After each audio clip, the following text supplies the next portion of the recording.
न्योली नाद सुभान गति ये लड़े भुअंग हमेश।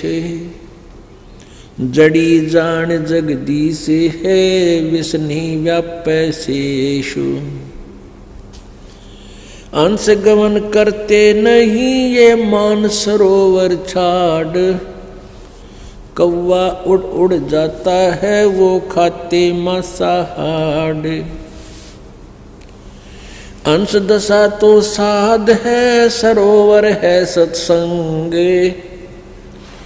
मुक्ता हलबाणी चुगे ये चढ़त नवेला रंग। अब इन 4 पंक्तियों में 3 पंक्तियों में कैसा कमाल किया है। न्योली नाद सुभान गति लड़े भुजंग हमेशे। जड़ी जान जगदीश है विष्णा व्यापै शेषु। अब क्या बताते हैं गरीबदास साहिब जी अपनी अमृतवाणी में कि जैसे नेवला एक जानवर होता है, वो 9 इंच का उसे गिलहरी आपने देखी हो, गिलहरी इससे थोड़ा बड़ा होता है और ब्राउन कलर के उसके बाल होते हैं, बाल ब्राउन कलर होता है। ऐसा ही मिलता जुलता इतना ही प्राणी होता है और वो सर्प को मार देता है। सर्प कितना लंबा होता है, को 6-6, 7-7 फुट का, 8-8, 10-10 फुट का लंबा हो जाता है। लेकिन वो छोटा सा प्राणी उसको कैसे मार सकता है, उसकी एक विधि, एक तरीका है उसके पास। वो सर्प को उस समय छेड़ता है जब उसको आसपास ये पता होता है कि इस झाड़ी में वो जड़ी है, उस जड़ी को सूंघ लेता है, उस जड़ी की महक को अपने अंदर समा लेता है और आकर के सर्प के सामने खड़ा होकर नेवला अपने श्वास छोड़ देता है। उस जड़ी की महक सूंघ कर जो आया था वो सर्प को सूंघा दी। उस जड़ी के सामने, उस जड़ी की महक के सामने सर्प को चक्कर आने लग जाते हैं, वो बेसुध हो जाता है। अब नेवला क्या करता है, जड़ी उस झाड़ी में जाता है, वो सूंघ कर आता है उस जड़ी को और सर्प के सामने दूर से निकट आकर के कभी दूर हो जाता, कभी निकट आता है और ऐसे छोड़ देता है उसको, श्वासों को। अब सर्प चक्कर काट, वो डरता उस जड़ी से, तो भागने की चेष्टा करता है और कुछ उसको वो ऐसे डगमग सा हो जाता है। तो फिर भाग के वो जंप लगा के नेवला उसके पीछे सर्प के शीश पर आ बैठता है पाछे के और उसको पकड़ देता है और फिर मुंह के ऊपर फिर श्वास फिर छोड़ता उसके और वो कति बेसुध हो जाता है। तो सर्प को पकड़ के मार डालता है, नोच डालता है, खत्म कर देता है मुंडी से, मुख से, फन से खत्म कर, फिर मर जाता है। तो यहाँ क्या बताते हैं कि ये काल तो समझ ले अजगर है और आप नेवला हो। इस काल को आपने कैसे जीतना है उसकी विधि है। कबीर परमेश्वर पूर्ण ब्रह्म की साधना, उस जगदीश की साधना वो जड़ी है और उस सच्ची साधना सतनाम के आगे कहते हैं शेष नाग भी हो। यानी यहाँ के जो छोटे मोटे काल के व्यवस्थक अनुचर, ये देवता भैरव भूत आदि, इनका तो कहना है कि है अगर इस नाम के सामने वो काल भी आ जाएगा तो भी उसकी नहीं बसावेगी तुम्हारे सच्चे नाम के सामने, मर्यादा से भक्ति करने वाले की। न्योल नाद सुभान गति ये लड़े भुअंग हमेश। जड़ी जान जगदीश है विष्णा व्यापै शेषु।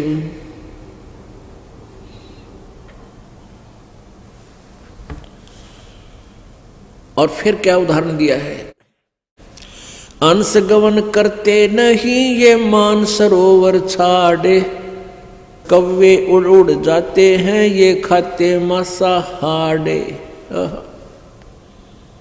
अंश दशा तो साध है सरोवर है सत्संग, मुक्ता हलबाणी चुगे फिर चढ़े नवेला रंग। हंस जो होते हैं, संत मते में हंस किसे कहते हैं? हंस वो भक्त है जिसने दूध और पानी छान लिया, यानी सत्य असत्य का जिसने निर्णय कर लिया। बीड़ी शराब मांस तंबाकू चोरी ठगी जारी बकवादों से परहेज कर लिया। एक हंस पक्षी होता है, आपने बुगला बहुत देखे होंगे, बुगले जो तालाबों के आसपास रहते हैं और वहाँ मछलियाँ खाते हैं, मछली उनने कुछ भी पा जा, घुग्गे पा जा, वो कीड़े मोकड़े हारन जैसे शंख जैसे उसके अंदर मांस सा होता जीव, उसको खा जा। कौवे भी ऐसे खाते हैं, कौवे भी मांस खाते हैं, को मछली ठहगी उसने छोड़े नहीं है, ऐसे कीड़े मकोड़े खाते हैं। तो कहने का भाव ये है कि जो हंस होता है, हंस पक्षी, वो उस मान सरोवर को जहाँ पर मोती होती हैं वो मोती खाता है, और बुगले जैसा होता है, अन्य पक्षियों जैसा ही प्राणी है, लेकिन वो मच्छी नहीं खाता, घोगे नहीं खाता, कीड़े मकोड़े नहीं खाता, वह केवल मोती खाता है। और एक गुण है उस हंस पक्षी के अंदर, वो अगर आप उसने 1 गिलास दूध में 1 गिलास पानी डाल दो और वो दूध पी लेगा, पानी उसी पात्र में शेष छोड़ देता है। मालिक ने ऐसी कृपा, ऐसी कोई उसके अंदर गुण दिया है कि दूध और पानी को अलग कर लेता है, जल को छोड़ देता है, दूध को पी जाता है। तो पुण्यात्मा हंस उसी को कहा है जो कोई बुराई नहीं करते, चोरी ठगी नहीं करते, चोरी जारी नहीं करते, किसी की आत्मा नहीं दुखाते, बीड़ी शराब मांस तंबाकू नहीं प्रयोग करते हैं। और भाई जिन्होंने दूध और पानी छान लिया कि किस भगवान की भक्ति से कितना लाभ है, और यहाँ काल के लोक में हम कितने दुखी हैं, हम स्वर्ग महास्वर्ग में भी चले गए तो भी मृत्यु होगी, जन्म मृत्यु का रोग नहीं कट सकता। तो उनको हंस कहते हैं। कहते हंस गवन करते नहीं मान सरोवर छाड़े, और कव्वे उड़ उड़ जाते हैं वो खावे मांसाहारे। हंस दशा तो साध है और सरोवर है सत्संगे, मुक्ता हलबाणी चुगे फिर चढ़े नवेला रंगे। जो हंस होते हैं, अच्छी आत्मा होती है, वो सत्संग छोड़कर नहीं जाते। ये सत्संग तो समझो एक तालाब है, सरोवर है, और आप जी हंस हैं, साध सोए जो सीधा चले, सब बुराइयों को छोड़ दे, भगवान की भक्ति करे, परमात्मा में ध्यान रखे, वो साध होता है। परमात्मा बार बार कहते हैं, कहे कबीर सुनो भाई साधो, यानी हम तो साधु समझा करते हुए डले ढोवे, कान पड़वा रहे, दाढ़ी बढ़वा रहे, जंगल में धक्के खावे, वो साध नहीं। साध तो वे जो सही भक्ति करे, सत्य भक्ति करे, बुराइयों तो बचकर है, वही मनुष्य साध है। तो क्या कहते हैं, हंस दशा तो साध है। आप जी तो हंस हैं, और सरोवर है सत्संग, और यहाँ ये परमात्मा के मोक्ष मार्ग रूपी मोती आप चुग रहे हो, ग्रहण कर रहे हो, और चढ़े नवेला रंग।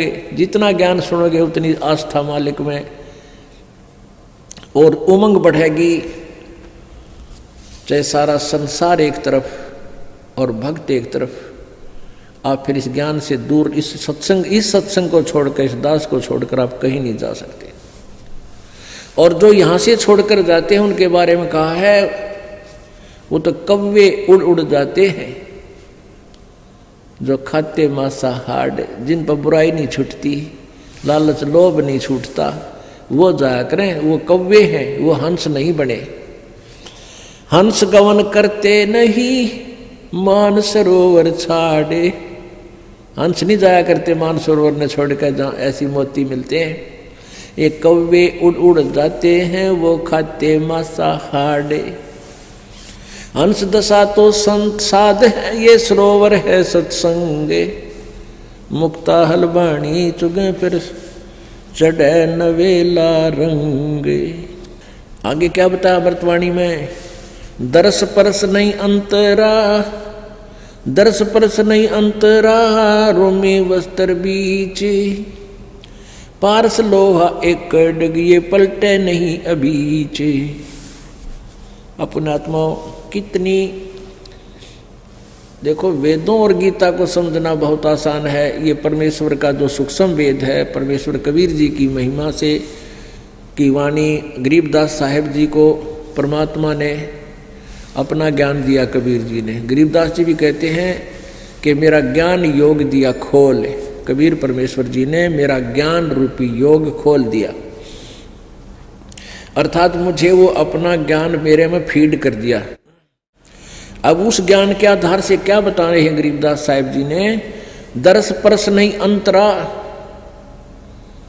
अरुमी बस्तर बीच, पारस लोहा एक कडेगे पलटे नहीं अभीच। अब हंस और कौवे क्यों बन गए? हंस तो ज्ञान को समझकर समर्पित हो गए, वो तो बन गए हंस। और जिन्होंने मन दिया नहीं, सत्संग में आते रहे, बड़ी अच्छे श्रद्धालु दिखते रहे, लेकिन आस्था बनी नहीं, परमात्मा से, गुरुदेव से उनका मेल नहीं बना। मेल का अर्थ ये नहीं होता कि आप आते हो, सेवा भी करते हो, साथ भी रहते हो, सत्संग भी सुनते हो, लेकिन अंदर से जगह, अंदर से कनेक्शन नहीं बना, अंदर से कसक नहीं बनी, तो कहते हैं उनमें परिवर्तन हो को ना। जैसे एक लोहा, एक पारस नाम का पत्थर होता है, पारस, एक पारस पत्थर है, पत्थर जैसा होता है सिंपल, और उसको पहचानना सबके बस की बात नहीं, जैसे लाल को पहचानना।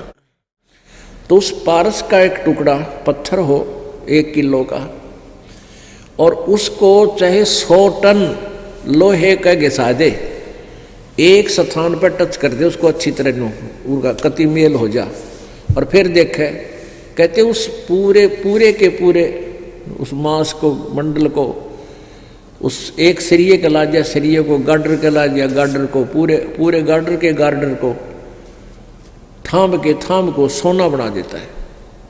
लेकिन कहते हैं परमात्मा ने लिखा पारस लोहा दरस परस नहीं अंतरा, रुमी वस्त्र बीच।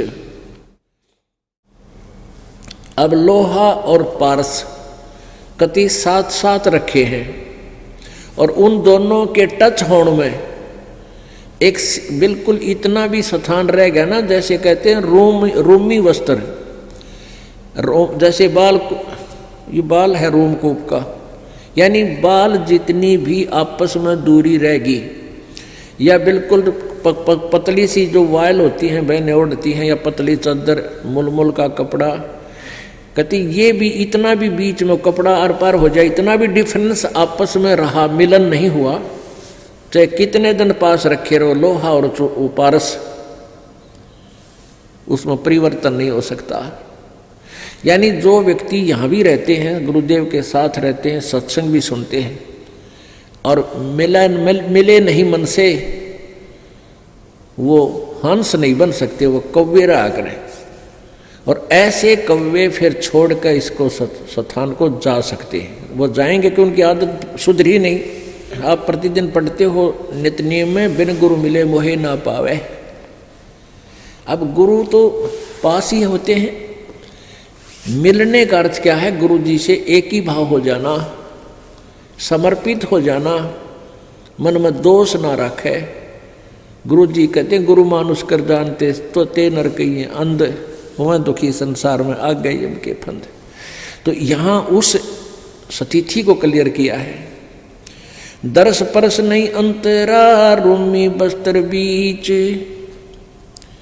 और पारस लोहा एक डिग वो पलटे नहीं अभीच। चार मुक्ति बैकुंठ बटे सप्तपुरी सैलान, आगे धाम कबीर का हंस न पावे जान।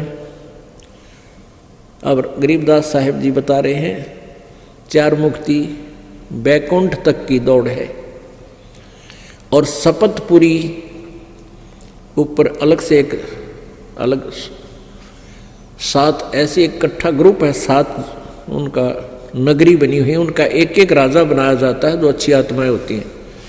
कहते ये चौथी मुक्ति जो तुम साधना करते हो मैक्सिमम 4 मुक्ति प्राप्त होंगी, और वहाँ इन 7 नगरियों के राजा भी बन सकते हो कभी कभी, कोई किसी का कोई किसी का। इनसे आगे धाम कबीर का, आगे ऊपर हंस न पावे जान, यानी अच्छी आत्मा भी है, भक्ति भी कर रहे हैं, लेकिन गुरु जी से विमुख हो गए, वो फिर आगे नहीं जा सकते। कहते इन बातें क्या पाई ये कर सतगुरु नजर निहाल, यानी गुरु जी की आवश्यकता, गुरु जी का सहयोग, गुरु जी को के चरण शरण में आस्था, इनका जो है ना आखिरी श्वास तक तुम्हें सहयोग की आवश्यकता पड़ेगी।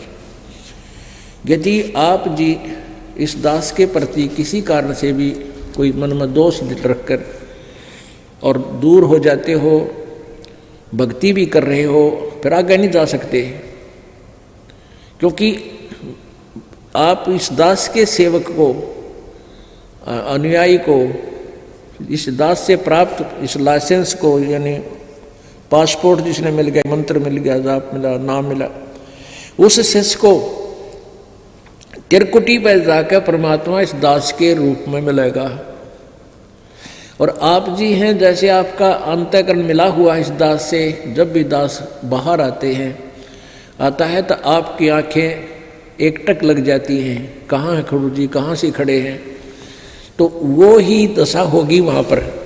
और जिनके अंदर दोष होगा, चाहे वो वहाँ पर पहुँच गए हों, तो वो पीछे न टला करें, अब छोड़ 5-6 साल, तो वहाँ उनको टाल देगा परमात्मा अपने आप। यानी जो स्वभाव आपका यहाँ बन रहा है, ये एक रिहर्सल कराई जा रही है आपकी। दास तो एक आप जैसा ही है, आपका ही भाई बहन बच्चा, आपका गुरु ला लो, लेकिन इस दास को आपने परमात्मा समझ के अपना भाव बनाना है उस मालिक के चरणों में पहुंचने के लिए। ये एक इक्वेशन है, ये एक फार्मूला है परमात्मा के पाने का। कहते हैं जैसे एक गणित का एक प्रश्न आता है जिसमें मूलधन ज्ञात करना होता है, वो ऋण का होता है। तो मूलधन ज्ञात करने के लिए उसमें क्या मानना पड़ता है? मान लीजिए मूलधन 100 रुपये। उस ओरिजिनल मूलधन, वास्तविक मूलधन को प्राप्त करने के लिए, यानी प्रश्न का हल करने के लिए, सफल होने के लिए, पास होने के लिए, हमने सबसे पहले मानना पड़ता, मान लीजिए मूलधन 100 रुपये, और फिर उससे हम उस वास्तविक मूलधन को प्राप्त करेंगे। वो 100 रुपये बहुत कम राशि होती है, और वास्तविक मूलधन करोड़ों में होता है, लेकिन करोड़ों वाला मूलधन पाने के लिए 100 रुपये मूलधन मानना पड़ेगा। इसी प्रकार ये दास को इसी स्थिति में समझो, मान लो गुरुजी भगवान, दास भगवान नहीं, दास है, लेकिन आप जी को ये फार्मूला लाना पड़ेगा। और गुरु जी यहाँ भगवान है, और भगवान इस दास के पास सामने हो, तो आपकी कैसी बोली, कैसा रहना, कैसे विचार, जिस उस परम शक्ति को हम मिलने जा रहे हैं, जिस महबूब से हम मिलने की तैयारी कर रहे हैं, और वो सामने खड़ा होगा, तो हमारी कैसी गतिविधि हो, कैसा हृदय में जगह हो, किस प्रकार का आचरण हो, तो ये आपने इस दास के साथ रिहर्सल करके बनानी पड़ेगी। यहां कोई भी है, इस दास को आप आओगे, आते हो, मिलते हो, तो ये सोचे कि हम भगवान से मिलने चले हैं, क्योंकि वहां त्रिकुटी पर आप जाओगे, इस दास के रूप में मालिक बैठे मिलेंगे और आपके मन में, क्योंकि वहां तो किसी कहने की जरूरत को नहीं, आपके अंतःकरण की अलग से अब आपके माथे पर बोर्ड लग जाएगा कि इसमें कितना दोष है, इसमें कितना दोष है, रिजेक्ट हो जाओगे वापस। और जो पास हो गए वह पास हो गए। जिन्होंने गुरु जी को जैसा यहाँ आपका मेरे प्रति व्यवहार है, दास के भगवान के प्रति आपका ऐसा ही होगा। तो यहाँ क्या बता रहे हैं, चार मुक्ति बैकुंठ बट सप्तपुरी सैलान, आगे धाम कबीर का हंस न पावे जान। वहां नहीं जान पाओगे, वहां नहीं जा सकोगे जब तक आप गुरु जी के प्रति पूरी श्रद्धा नहीं होगी। मौन रहे मग्नालय है ये मार्ग बंकी बाट, सुन शिखर गढ़ सुरंग है कर सतगुरु से साठ। साठ माने सतगुरु जी से सौदा कर ले, और सतगुरु के बिना आगे नहीं जा पाओगे। मौन रहे मग्नाल है और मार्ग बंकी बाट, और रास्ता बहुत टेढ़ा आगे का। सुन शिखर गढ़ में सुरंग है, ऊपर कहते एक ऐसी सुरंग में से निकाल के ले जाएंगे भंवर गुफा से। कैसे निकलोगे, कर सतगुरु से साठ। 9 लख नानक नादे में ये 10 लख गोरख तीर, लाख दत्त संगी सदा ये चरणों चरच कबीर। अब कबीर परमेश्वर की महिमा गरीबदास जी बताते हैं, 9 लख नानक नाद में और 10 लख गोरख तीर, लाख दत्त संगी सदा और चरणों चरच कबीर। क्या बताते हैं कि 9 लख नानक नाद में, हो नानक जैसे महापुरुष पुण्यात्मा 9 लाख नानक नाद में, यानी इसी सी आत्मा तो लाखों हैं परमात्मा के चरण जो पार हुई हैं।